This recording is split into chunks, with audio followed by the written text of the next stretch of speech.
క్రీస్తు మనలో ఉంటే మనం కూడా క్షమాపణ గుణాన్ని కలిగి ఉంటాం. ఆయన క్షమించేవాడుగా. ప్రవక్తకి ఆ టెస్ట్ పెట్టిండంటే నీకు నాకు పెట్టడా? పెడతాడు. క్షమించే మనస్తత్వం మన లోపలికి రావాలి.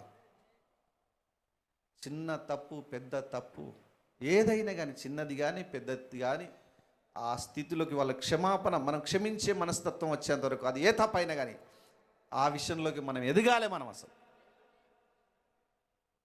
ఈ పని పరిశుద్ధాత్ముడు చేస్తాడు.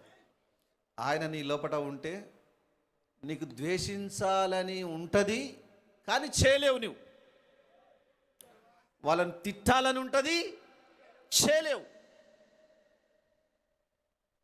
వాళ్ళను దూరం చేసుకోవాలని ఉంటుంది, చేయలేవు.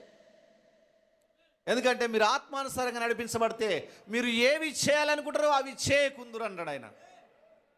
శరీరం ఆత్మకును, ఆత్మ శరీరానికి విరోధంగా ఉంటాయి కనుక మీరు ఏవి చేయాలనుకుంటారో వాటిని చేయకుందురు అన్నాడు.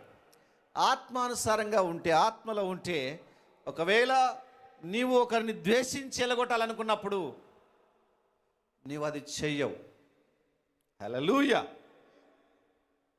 నువ్వు ప్రేమిస్తావు. ఆత్మ ఆ విధంగా చేస్తుంది. ఒక యూనిటీ, ఒక ఐక్యత తీసుకొస్తుంది. అవును సోదరులారా. కనుక పరిశుద్ధాత్ముడు అన్నిటికీ మందు ఆయన్నే. అసలు